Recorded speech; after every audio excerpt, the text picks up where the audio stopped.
नमस्कार, सुप्रभात विद्यार्थी मित्रांनो. तुम्ही सर्वजण छत्रपती शिवाजी हायस्कूल वडूजमध्ये शिकत आहात.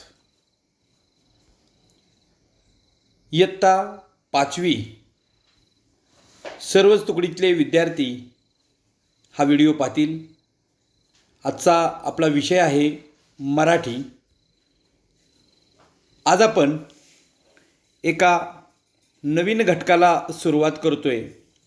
अर्थात हा गद्यपाठ आहे, परंतु जरा वेगळ्या धर्तीवरती बनवलेला हा पाठ दिसतो. तुम्ही वर्तमानपत्र वाचत असाल. वर्तमानपत्रामध्ये वेगवेगळ्या प्रकारच्या आपल्याला बातम्या पाहायला मिळतात, जाहिराती पाहायला मिळतात, मनोरंजनात्मक माहिती पाहायला मिळते, पंचांग, दिनविशेष, विविध प्रकारची सदरं आपण वर्तमानपत्रामध्ये पाहत असतो. वर्तमानपत्रातील सर्वात महत्त्वाचं आकर्षण म्हणजे त्याच्यामध्ये असणाऱ्या बातम्या आणि या बातम्यांची अगदी ठळक अक्षरात थोडक्यात माहिती सांगणारी त्यांची शीर्षकं, हेडलाईन. जसं की टी व्हीवरती बातम्या बघत असताना तुम्हाला ठळक बातम्या या सदराखाली जे टायटल ऐकायला भेटतं, शीर्षक ऐकायला भेटतं, त्याच्यावरूनच आपल्याला निम्मी अर्धी बातमी समजत असते. अर्थातच हा पाठ देखील केवळ वर्तमान पेपरमधील जे शीर्षक आहेत त्या शीर्षकांच्या आधारावरती बनवलेला आहे. अर्थात सर्व विद्यार्थ्यांच्या समोर पाठ्यपुस्तक पाहिजे, त्याच्यातील पान नंबर 36 वरती तुम्ही असलेला पाहिजेत आणि मगच तुम्हाला हा पाठ काय आहे, पाठाची माहिती काय आहे, पाठातून आपल्याला शिकायचं काय आहे या गोष्टी समजू शकतील. अर्थातच ज्यांच्याजवळ पुस्तक अद्याप नाही त्यांनी आपलं मराठीचं पुस्तक समोर ठेवा आणि पान नंबर 36 वरती या. हा पाठ बनवतानाच एक प्रसंग डोळ्यापुढे ठेवला. अर्थात खूप वाईट दुर्घटना आहे ही. या पाठामध्ये आपणास जे शीर्षक दिलेली दिसतात ती एका गावाबद्दलची आहेत आणि त्या गावाचं नाव आहे माळीण. गावाचं नाव आहे माळीण आणि त्या माळीण गावावरती एक महाभयंकर प्रसंग घडून गेलेला आहे आणि त्या गावामध्ये घडलेली ही दुर्घटना आणि त्या दुर्घटनेची माहिती सांगणाऱ्या बातम्यांची शीर्षक अशी खूप सारी शीर्षक तुम्हाला त्या ठिकाणी पाहायला मिळतील आणि त्या शीर्षकांच्या माध्यमातून त्या ठिकाणी काय घडलं हे आपण पाहणार आहोत. हा एक या पाठ पाहण्यामागचा उद्देश. आणि दुसरी गोष्ट, बातमी कशी असते आणि बातमीचं वाचन कसं करावं, बातमी कशी समजून घ्यावी, बातमीचं आकलन कसं करावं आणि बातमी तयार कशी करावी, या साऱ्या गोष्टी आपल्याला या पाठामध्ये अभ्यासायला मिळणार आहेत. विद्यार्थी मित्रांनो, आज आपण पाठ पाहतोय माळीण गाव एक घटना. माळीण गाव एक घटना. या ठिकाणी या स्लाईडमध्ये तुम्हाला माळीण गाव दिसत नाही. फक्त त्या ठिकाणी पावसामुळे डोंगराची दरड कोसळल्याने चिखलाचा खच पडलेला दिसतोय आणि त्या मोठ्या ढिगाऱ्याखाली माळीण गाव तुम्हाला दिसणार देखील नाही. एवढ्या वाईट प्रकारे त्या ढिगाऱ्याखाली ते मुजलेलं दिसून येते. होय, खरं आहे, ही घटना खरी आहे, अजिबात सुद्धा काल्पनिक नाही. पूर्ण गाव पावसामुळे त्या ठिकाणचा डोंगराचा काही भाग त्या गावावरती ढासळतो काय आणि गाव पूर्णपणे त्या ढिगाखाली दबून जातं काय आणि क्षणार्धात कित्येक लोक आपला जीव गमावतात काय. अशीच ही घटना कशी घडली, घटना घडण्यासाठी जबाबदार कोण, ही घटना घडल्यानंतर त्या घटनास्थळी कोण आले, कोणी कशा पद्धतीने माहिती दिली, या सर्व गोष्टीचा अभ्यास आपण या पाठात पाहणार आहोत. चला तर मग विद्यार्थी मित्रांनो, आज नवीन पाठ पाहूयात, माळीण गाव एक घटना. विद्यार्थी मित्रांनो, माळीण गाव ढिगाऱ्याखाली हे एक शीर्षक आहे. या शीर्षकात 3च शब्द दिसत आहेत, माळीन गाव ढिगाऱ्याखाली. पण या 3 शब्दांमधून मात्र बऱ्याच गोष्टी आपल्याला समजत आहेत. माळीन गाव आहे, ते कशामुळे तरी ढिगाऱ्याखाली गेलेलं आहे. आणि मग आपण विचार करायला सुरुवात करतो की काय घडलं असेल आणि कसं घडलं असेल. आता या ठिकाणी 2 पुन्हा चित्र तुम्हाला दिसत आहेत. दुर्घटनेपूर्वी गाव वसलेलं दिसतंय. निसर्गाच्या रम्य ठिकाणी असणारं गाव, डोंगराच्या कुशीमध्ये वसलेलं गाव. गुण्या गोविंदानं त्या ठिकाणी राहणारी माणसं, त्यांना स्वप्नात देखील वाटलं नव्हतं एवढा मोठा प्रसंग आपल्यावरती ओढावेल. आणि दुर्घटनेनंतर काय घडलं, होत्याचं नव्हतं घडलं. गावामध्ये एक घरसुद्धा शिल्लक राहिलेलं दिसून येत नव्हतं, कारण ते छोटंसं गाव होतं. अशी ही घटना त्या गावामध्ये घडली आणि त्याच घटनेचा अभ्यास आपण या पाठामध्ये करणार आहोत. कुठे आहे माळीन गाव याची माहिती घेऊयात आपण. पुणे जिल्ह्यातील डोंगरामध्ये वसलेले माळीन गाव. माळीन गाव पुणे जिल्ह्यामधलं आणि त्या ठिकाणी 30 जुलै 2014, सुमारे 6 वर्षे आता उलटली. 30 जुलै 2014 या दिवशी प्रचंड पावसामुळे दरड कोसळून हे गाव गाडले गेले. डोंगराच्या कुशीमध्ये बसलेलं गाव आणि प्रचंड पाऊस पडला आणि एवढा मोठ्या पावसामुळे घडलं काय, तर डोंगराची दरड होती, ती दरड गावावरती कोसळली आणि गाव गाडलं गेलं. त्यात मनुष्यहानी झाली. या बातमीने महाराष्ट्रच नव्हे तर सगळा देश हळहळला, दुःखी कष्टी झाला. या घटनेसंदर्भातील वर्तमानपत्रातील बातम्यांच्या शीर्षकांची ही कात्रणे, बातम्यांची शीर्षक आहेत त्याची ती कात्रणे या ठिकाणी एकत्रित केलेली आहेत आणि याच्यावरून आपण नेमकं काय घडलं असावं याची माहिती घेणार आहोत. आता हा पाठ वेगळ्या पद्धतीने पाहायचा आहे. याच्यामध्ये दिलेली शीर्षक आहेत, याच्यावरती मी बोलत जाईन. शीर्षक तुम्ही बारकाईने पुस्तकात पहा. अर्थात मला आठवते 2014 साली 30 जुलैला काय झालेलं होतं. अगदी सकाळच्या वेळीच दूरदर्शनवरती बातमी पसरली.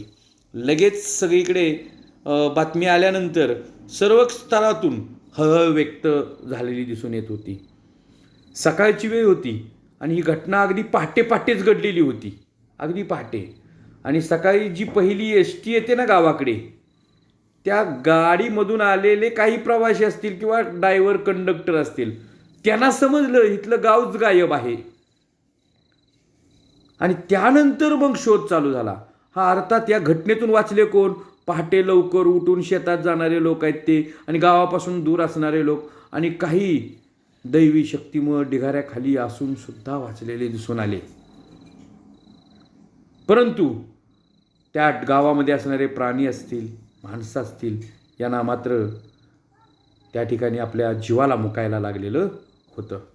चला तर मग काही कात्रणे आणि काही कठीण जे शब्द आहेत ते पाहूयात आणि आपला हा पाठ त्या पद्धतीने पूर्ण करूयात. सकाळी 7:30ला होत्याचे नव्हते झाले. सकाळी 7:30ला होत्याचे नव्हते झाले या आशयाचे शीर्षक या ठिकाणी देते. प्रत्यक्षदर्शी शोकमग्न गावकऱ्यांनी केले कथन. बघा, प्रत्यक्षदर्शी म्हणजे ज्याने प्रत्यक्ष पाहिलेलं आहे ते, आणि शोकमग्न म्हणजे काय? दुःखात बुडालेले. तिथले कोण होते जे प्रत्यक्ष पाहणारे? असे दुःखात बुडालेले लोक होते, त्यांनी कथन केलं. माळींच्या कायमस्वरूपी पुनर्वसनाला प्राधान्य. माळीन गावाचं नाव वेगळंच वाटतंय. माळींच्या पुनर्वसनाला, कायमस्वरूपी पुनर्वसनाला प्राधान्य देणार म्हणजे कुणीतरी त्या ठिकाणी ग्वाही दिली. काय करणार? माळीन गावचं पुनर्वसन करणार म्हणजे त्या ठिकाणी पुन्हा नवीन वसाहत निर्माण करणार, म्हणजे पुन्हा तिथे ते गाव वसवणार. वसलेलं आहे विद्यार्थी मित्रांनो पुन्हा तिथे गाव. जे काय त्यांचे नातलग वाचलेली लोक होती त्या गावामध्ये राहत आहेत. माळीन गावाचा दरडींनी घेतला घास. माळीन गावाचा कुणी घास घेतला? दरडींनी. दरड म्हणजे डोंगराचा एक कपारीचा भाग किंवा बाहेर आलेला भाग. तो काय झाला? डोंगराच्या कड्यांनी काय केला? गावाचा घास घेतला. 300 जण ढिगाऱ्याखाली, 19 मृतदेह हाती. 300 जण ढिगाऱ्याखाली प्रश्नचिन्ह दिसतंय आणि 19 जणांचा मृत्यूदेह त्यांच्या हातात मिळाले असं त्या ठिकाणी दिसतंय. ह्या टप्प्याटप्प्याने आलेल्या बातम्या. पुढे काय दिसतंय? NDRFची प्रयत्नांची पराकाष्ठा. NDRF याचा लॉंग फॉर्म काय आहे? तर नॅशनल डिझास्टर रिलीफ फोर्स. त्याला आपण मराठीमध्ये राष्ट्रीय आपत्ती निवारण दल. राष्ट्रीय आपत्ती निवारण दल. कुठे पूर आला तर अशीच लोकांच्या मदतीला येत असतात NDRFचे जवान. आपण सतत ऐकत असतो. अर्ध्या तासात पोहोचली ॲम्ब्युलन्स. उपचारासाठी डॉक्टरांचे पथक अहोरात्र कार्यरत. त्या ठिकाणी जेव्हा बातमी हातात आली तेव्हा लगेचच अर्ध्या तासात ॲम्ब्युलन्स रुग्णवाहिका पोहोचली आणि डॉक्टरांनी त्या ठिकाणी आपल्या जे कार्य त्यांचं होतं त्या उपचारासाठी डॉक्टरांचं पथकसुद्धा अहोरात्र त्या ठिकाणी कार्यरत होतं असं या ठिकाणी आपल्याला दिसतं. अहोरात्र म्हणजे रात्रंदिवस. 40-50 उंबरट्याचे दुर्गम गाव माळीण. 40-50 उंबरट्याचं अर्थ काय? उंबरटा म्हणजे कुटुंब. एका कुटुंबाचा एक उंबरा असा मोजला जातो. त्या पद्धतीने 40-50 कुटुंब असतील असं हे गाव. मृतांच्या कुटुंबियांना 5 लाख. राज्य सरकारची मदतीची घोषणा.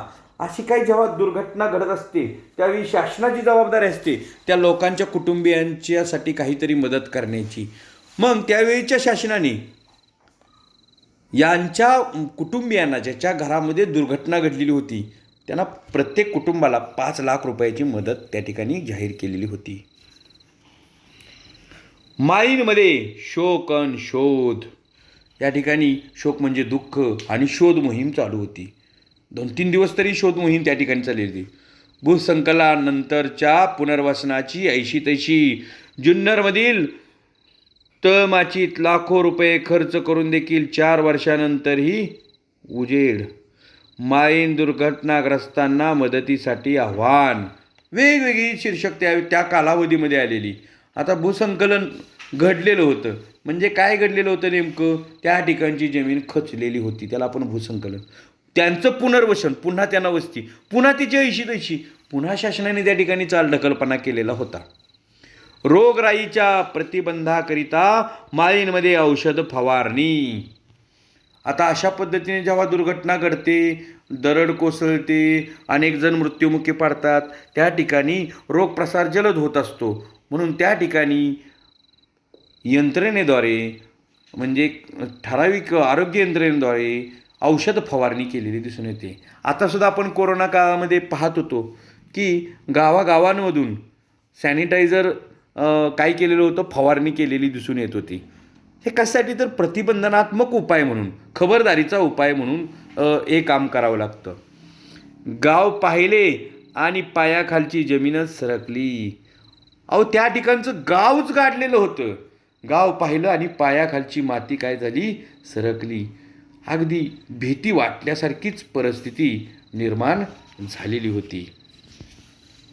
पुढच्या भागातील बातम्या आपण पाहूया. शीर्षक पाहूया. माळीणसारख्या गावांचे सर्वेक्षण. जेव्हा कळतं की अशा पद्धतीने एखाद्या गावाचा अंत होऊ शकतो, गावच्या गाव पूर्णपणे गाडलं जाऊ शकतं, अशावेळी अशी आणखी गावं कुठे आहेत का याचं काय करणार होते? ते सर्वेक्षण करणार होते. म्हणजे शोध घेणार होते आणि मग त्या गावांचा वेळीच त्या ठिकाणी स्थलांतर करता येईल का याबाबत कार्यवाही केली जाणार होती. उदाहरणार्थ मुंबईसारख्या ठिकाणी जिथे खूप लोकवस्ती आहे, एखादी तरी बातमी आपल्याला काही कालावधीनंतर ऐकायला भेटते, मोठीच्या मोठी इमारत कोसळली, अमुक एवढे लोक त्या ठिकाणी मृत्युमुखी पडले. आता अशा पद्धतीच्या बातम्या आल्यानंतर अशा जुन्या इमारती कुठे आहेत हे शोधण्याचं काम चालू होतं. त्यासाठी तसं सर्वेक्षण करावं लागतं. माळीणमधील वीज पुरवठा पूर्वरत. म्हणजे माळीण गावचा जो वीज पुरवठा खंडित झाला होता, थांबलेला होता, तो पूर्वरत चालू झाला म्हणजे पहिल्यासारखा चालू झाला. खाणी पवनचक्क्या धोकादायक. म्हणजे त्या ठिकाणी दरड कोसळली त्या परिसरामध्ये डोंगरामध्ये दगडाच्या खाणी होत्या, पवनचक्क्या ज्या वीज निर्मितीसाठी वापरल्या जातात, आपल्या इथे जवळ जाऊन जेव्हा आपण पवनचक्क्या पाहतो तशा पवनचक्क्यासुद्धा त्या ठिकाणी स्थापलेल्या दिसून येतात. साहेब कॉन्टॅक्ट होत नाही, मोबाईल टॉवर अभावी शोधकार्यात अडतंय, बचाव कार्यात अडतंय. खूप लहान अक्षर आहेत तिथे. त्या ठिकाणी रेंजसुद्धा पोचत नव्हती, म्हणजे कॉन्टॅक्ट होत नव्हतं. त्यामुळे काय होत होतं, मोबाईल टॉवरचा त्या ठिकाणी अभाव होता. त्यामुळे बचाव कार्यामध्ये अडथळे निर्माण होत होते. शारीरिक दुःखापेक्षा मानसिक धक्का मोठा. शरीराला जखम झाली तर ती औषधोपचाराने बरी होते, परंतु जेव्हा मनाला जखम होते, मनाला धक्का बसतो, त्याच्यावरती उपाय लवकर करता येत नाही. पूर्ण गाव त्या ठिकाणी नष्ट झालेलं होतं. लोकांच्या मनामध्ये मात्र त्याचं फार मोठं दुःख होतं. नासाने दिला होता दुर्घटनेआधी इशारा. आता नासा ही एक संघटना आहे. नॅशनल एरोनॉटिक्स स्पेस ॲडमिनिस्ट्रेशन ही नासा संघटना, जागतिक स्तरावरती काम करणारी ही संघटना. यांनी ही घटना होण्या अगोदरच सांगितलेलं होतं की अशी अशी घटना या ठिकाणी होऊ शकते. परंतु ती घटना होण्या अगोदर त्या ठिकाणी जर खबरदारी घेतली असती तर त्या गावातील लोक वाचले असते, परंतु तसं झालं नाही. मदतीचा नाही ठाव, राम भरोसे जगतंय गाव. आपत्ती व्यवस्थापन नियोजनासाठी कायमस्वरूपी पावले उचलणे गरजेचे. किती छान शीर्षक आहे. मदतीचा नाही ठाव, राम भरोसे जगतंय गाव. मदतीचा ठाव नाही, ठाव ठिकाणा नाही, मदत नाहीच, आणि गाव कसं जगतंय, राम भरोसे. म्हणजे ते त्या ठिकाणचे लोक जगतायत, परंतु आपला जीव मुठीत धरून जगतायत. आपत्ती व्यवस्थापन त्या ठिकाणी शून्य आहे आणि ते कायमस्वरूपी चांगल्या दर्जाचं होण्यासाठी पावले उचलणे गरजेचे आहेत, असे लोकांच्यामधून प्रतिक्रिया येत आहेत. मृतदेह सडल्याने पसरले दुर्गंधीचे साम्राज्य. 2-3 दिवस माणसं त्या ढिगाऱ्याखाली अडकलेली होती.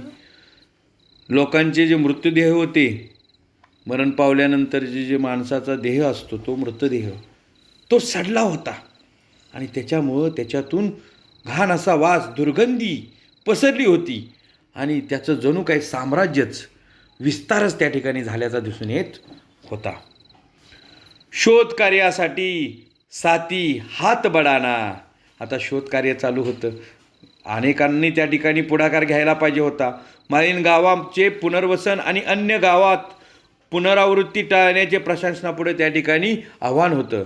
साथी म्हणजे मित्रांनो, साथीदारांनो, हात बढाना.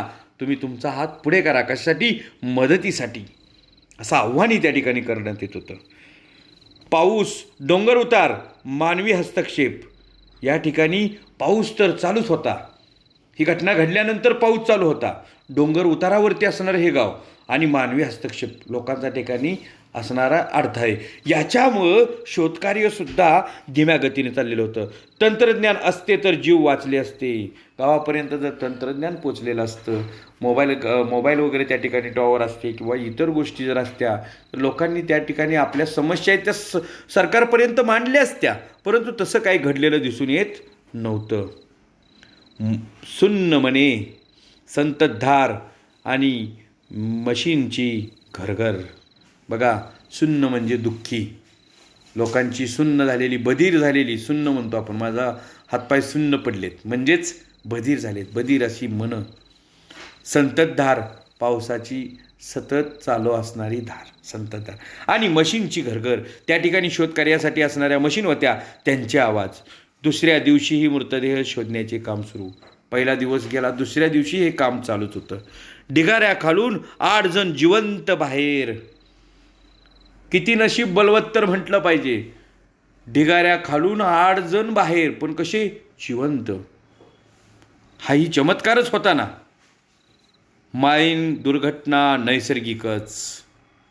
भूवैज्ञानिक सर्वेक्षण विभागाचा महत्त्वपूर्ण निष्कर्ष.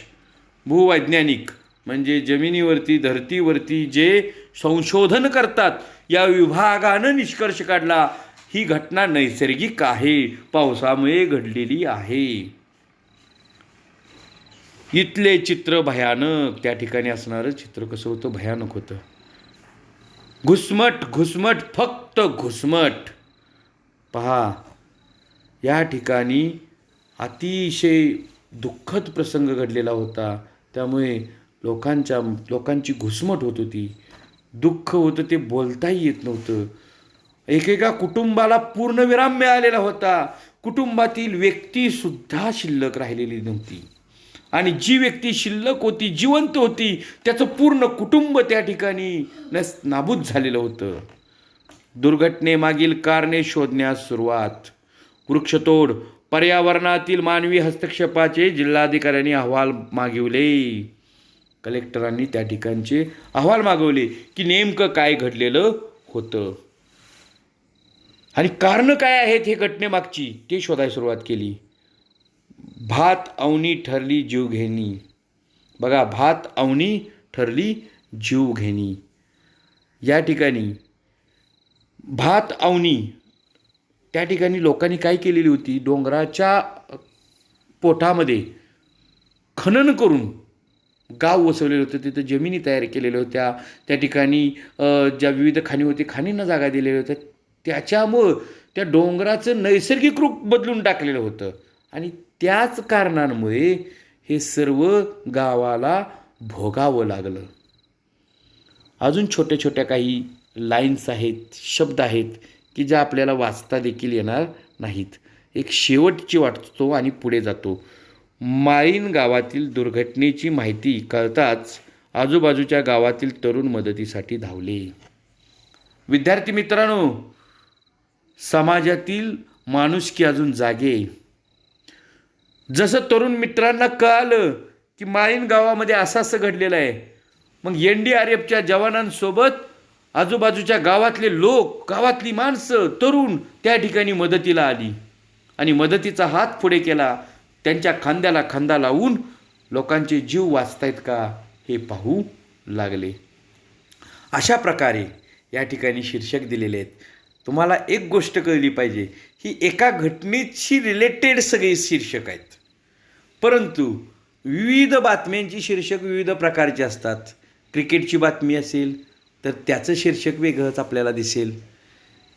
एखाद्या ठिकाणी कार्यक्रम पार पडलेला असेल, त्याचं शीर्षक तुम्हाला वेगळं दिसेल. एखाद्या ठिकाणी प्रदर्शन होणार असेल, त्याचं शीर्षक वेगळं दिसेल.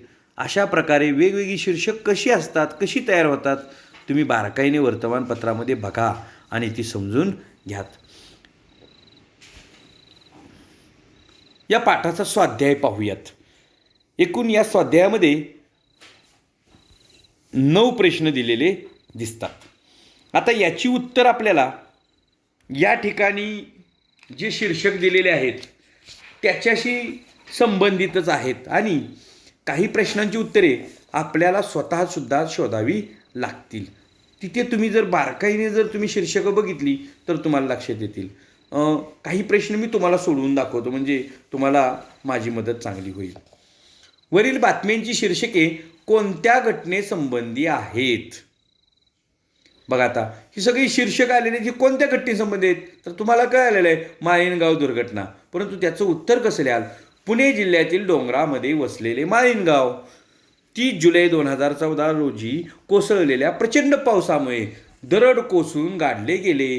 या घटनेच्या बातम्यांची ही शीर्षके आहेत, असं तुम्ही उत्तर त्याचं लिहू शकता.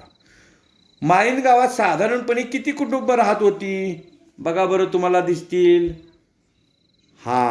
माळीण गावात साधारणपणे 40 ते 50 कुटुंबे राहत होती. प्रश्न तिसरा, कोणत्या संस्थेने या दुर्घटनेचा इशारा दिलेला होता? बघा, मी मगाच सांगितलं, नासा या संस्थेने दुर्घटनेचा इशारा दिला होता. सगळ्या प्रश्नाची उत्तरं तुम्ही शोध घेऊन लिहा. मदतीची घोषणा कोणी केली, कशा स्वरूपात? तर मदतीची घोषणा राज्य सरकारने केली आणि ती कशा स्वरूपात होती तर तिथेच पुढे लिहितो, ती घोषणा पैशाच्या स्वरूपात होती. आता तिथे गरज नाही तुम्हाला प्रत्येक कुटुंबासाठी 5 असं नको लिहायला, गरज नाही. जर प्रश्न असा असता, प्रत्येक कुटुंबासाठी राज्य शासनाने किती रुपयाची मदत द्यायचे ठरवले, तर तुम्ही त्या ठिकाणी 5 लाख रुपये मदत द्यायची तर असं लिहू शकता. प्रश्न 5वा, ढिगाऱ्याखालून किती लोकांना जिवंत काढण्यात आले? बघा, ढिगाऱ्याखालून 8 लोकांना जिवंत काढण्यात आले, दिसतंय त्या बाजूला. 6वा प्रश्न, ढिगाऱ्याखालचे मृतदेह काढण्यासाठी कोणी प्रयत्नांची पराकाष्ठा केली? बघा, ढिगाऱ्याखाली अडकलेले मृतदेह होते ते बाहेर काढण्यासाठी प्रयत्नांची जी पराकाष्ठा केली ती कोणी केली? म्हणजे खूप प्रयत्न केले. असे कोण होते? तर त्या ठिकाणी उत्तर आपलं असं असेल, ढिगाऱ्याखालचे मृतदेह काढण्यासाठी NDRF ने प्रयत्नांची पराकाष्ठा केली. 7वा प्रश्न, माहीम गावाबाबतची दुर्घटना कोणत्या ऋतूत आणि कोणत्या दिवशी घडली? पहा, अर्थात पाऊस होता म्हणजे पावसा. माहीम गावाबाबतची दुर्घटना पावसा ऋतूत घडली आणि कधी घडली? तर 30 जुलै 2014 रोजी घडली.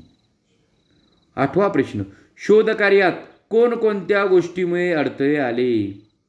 शोधकार्यात आलेले अडथळे, मोबाईल टॉवर्स व वीज पुरवठा नसल्यामुळे शोधकार्यात अडथळे आले. आणि शेवटचा 9वा प्रश्न, माळीण गावातील लोकांना कोणी कोणी मदत केली? आता या प्रश्नाचं उत्तर आपल्याला व्यवस्थितरित्या विविध ठिकाणाहून घेऊन घ्यावं लागेल. माळीण गावातील लोकांना NDRF, डॉक्टरची पथके, सरकारी यंत्रणा, जागरूक नागरिक, तरुण मित्र या साऱ्यांनी मदत केली. पहा, या पद्धतीने या ठिकाणी हा स्वाध्याय तुम्ही करायचा आहे. एवढ्या 9 प्रश्नांची उत्तरं तुमच्या वहीत आली पाहिजेत. पुढे अजून एक त्या ठिकाणी भाग आहे, बघूया काय करायचं आहे. जर त्याच्यातील महत्त्वाचा भाग असेल तर मी लिखाणासाठी देईन, अन्यथा गरजेचा नसेल तर आपण त्याला टाळूयात. विचार करा, शोध घ्या. बघा, तुम्ही विचार करा आणि त्याचा शोध घ्या असं टायटल आहे याचं, त्या ठिकाणी शीर्षक दिलेलं आहे. हे सदर आहे या ठिकाणचं. या घटनेमागे कोणकोणती कारणे असतील असे तुम्हाला वाटते? बघा ना, तुम्ही विचार करा, ही घटना कशी घडली असेल? पाऊस पडला, बरोबर. डोंगराची कडा म्हणजे दरड ढासळली, बरोबर. गाव मुजलं गेलं, बरोबर. पण हे कोणकोणती कारणं असतील? एक तर असेल प्रचंड पाऊस, त्यानंतर ती लोक डोंगरात का राहायला गेली, अशी तुम्ही विचार करा आणि ठरवा. तुमच्यासाठी हा प्रश्न आहे. दुसरा प्रश्न आहे, नासा ही संस्था कोठे आहे आणि ती काय काम करते याची माहिती शिक्षकांच्या मदतीने, बघा, नासा ही संस्था कोठे आहे आणि ती काय काम करते याची माहिती तुमच्या शिक्षकांच्या मदतीने तुम्ही काय करा, मिळवा. आणि ती माहिती मिळवून काय करा, तुम्ही काय करा, शोध घ्या किंवा त्याचं जे कार्य आहे नासाचं ते जाणून घ्या आणि ती माहिती तुमच्या संग्रही ठेवा किंवा तुम्ही तुमच्या लक्षामध्ये ठेवली तरी चालू शकेल. तुम्हाला आता नासा संघटना काय आहे, ती काय करते याबाबतचा एक मी माहितीपत्रच त्या ठिकाणी टाकतो आणि तुम्ही काय करा, ती माहिती वाचा. समजलं? अशा प्रकारे तिसरा प्रश्न, अशा प्रकारची दुर्घटना घडल्यावर त्या ठिकाणी कोणकोणत्या अडचणी निर्माण होत असतील विचार करावं, लिहा. अशी दुर्घटना घडल्यानंतर कोणकोणत्या अडचणी निर्माण होतील जाणून घ्या तुम्ही. एक, लोकांचं आरडणं ओरडणं असणार, दुःख प्रचंड असणार, सतत पडणारा पाऊस असणार, त्या ठिकाणी अडथळे खूप असणार आहेत. पण ते कोणते असतील तुम्ही विचार करा, लिहू नका. एकही प्रश्न याच्यात लिहायची गरज नाही. दुर्घटनाग्रस्तांना कोणकोणत्या स्वरूपात मदत करता येईल ते लिहा. म्हणजे दुर्घटनाग्रस्त लोक आहेत त्यांना आपण काय काय मदत करू शकतो. पहा, आपण मागील वर्षी अशी मदत केलेली आहे प्रत्येक गावातील लोकांनी. कोल्हापूर सांगली भागामध्ये मागच्या वर्षी जेव्हा पुराने वेढा दिलेला होता, अनेक लोक संकटात होती, प्रत्येकाचे संसार त्या ठिकाणी हललेले होते, घरातील वस्तू वाहून गेलेल्या होत्या, खाण्यापिण्यासाठी काही नव्हतं. अशा लोकांना आपण धान्याच्या स्वरूपात, कपड्यांच्या स्वरूपात, पैशाच्या स्वरूपात, भेटवस्तूच्या स्वरूपात अशा काही बऱ्याच गोष्टी आपण देत होतो, गृहोपयोगी वस्तू देत होतो. अशा पद्धतीने काय काय मदत करता येईल ते तुम्ही सांगा. म्हणजे विचार करा त्याच्यावरती, लिखाणाची गरज नाही. ठीक आहे. पुढे उपक्रम आहेत, याच्यातून आपल्याला काय घेता येईल का बघूया. एखादा उपक्रम आपल्याला आहे का ठीक घेता येतोय का बघूया. एक, तुमच्या परिसरातील गावातील घडून गेलेल्या आपत्कालीन घटनेविषयी माहिती मिळवा. आता तुम्ही तुमच्या घरातल्या पालकांना विचारा, अशी घटना आपल्या गावामध्ये वगैरे घडली का, परिसरात घडली का, त्याची माहिती मिळवा. नसेल तर ठीक. 2. शिक्षकांच्या मदतीने ऐतिहासिक काळातील एखाद्या घटनेची माहिती मिळवा. ऐतिहासिक काळामध्ये म्हणजे इतिहासामध्ये घडून गेलेल्या अशा काही ज्या मोठ्या घटना आहेत, दुर्घटना आहेत, त्याची माहिती मिळवा. एक मोहेंजोदडो, 2 हडप्पा संस्कृती, या 2 गावांचा जर तुम्ही ऐतिहासिक माहिती मिळवली तर तुमच्या लक्षात येईल या ठिकाणची सुद्धा गावच्या गावं गाठली गेलेली होती. आता ही माहिती तुम्ही इतिहासाच्या पुस्तकातून मिळवा. आणि किल्लारीचा भूकंप, किल्लारी लातूर जिल्ह्यातील किल्लारी गाव, अनंत चतुर्थी गणेश उत्सवाचा शेवटचा दिवस, अनंत चतुर्थीच्या पहाटे फार मोठा भूकंप झालेला होता. किल्लारी गाव भुईसपाट झालेलं होतं. ह्याही प्रसंगाची तुम्ही माहिती मिळवा. 3रा प्रश्न आहे, आपत्कालीन प्रसंगी तुमच्या गावातून मदत गोळा केली जात असेल तर त्याच्याविषयी माहिती मिळवा. तुम्ही तुमच्या पालकांना विचारा की एखादा असा प्रसंग घडला तर आपल्या गावातून मदत देतात का, आणि त्याविषयी माहिती मिळवा. मी मगाशीच बोललो आहे त्याच्याबाबत. प्रश्न 4, नैसर्गिक आपत्ती व मानवनिर्मित आपत्ती याविषयी शिक्षकांच्या मदतीने माहिती मिळवा. नैसर्गिक म्हणजे काय तर निसर्गातील बदलांमुळे घडणारी, आणि मानवनिर्मित काय तर माणसाच्या हस्तक्षेपामुळे घडलेली दुर्घटना. उदाहरणार्थ एखादा अपघात घडला, नैसर्गिक नसतो तो, मानवनिर्मित, मानवाकडून घडलेला असतो. पुरामध्ये लोक वाहून जातात वगैरे वगैरे, तो नैसर्गिक. असे त्याच्यामध्ये 2 विभाग पडलेले दिसून येतात.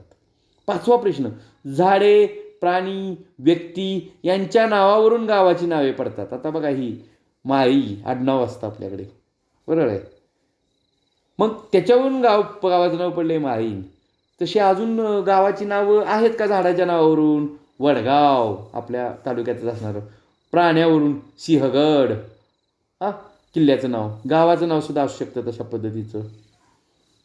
व्यक्तीचं नाव, एखाद्या झाडाच्या व्यक्तीच्या नावावरून गावाचं नाव पडतं. एखादं व्यक्तीचं जे नाव असते त्याच्यावरून गावाचं नाव पडलेलं दिसून येतं.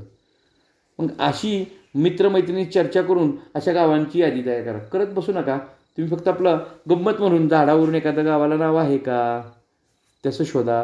प्राण्याचं नाव असणार एखाद्या गावाचं नाव आहे का तसं शोधा.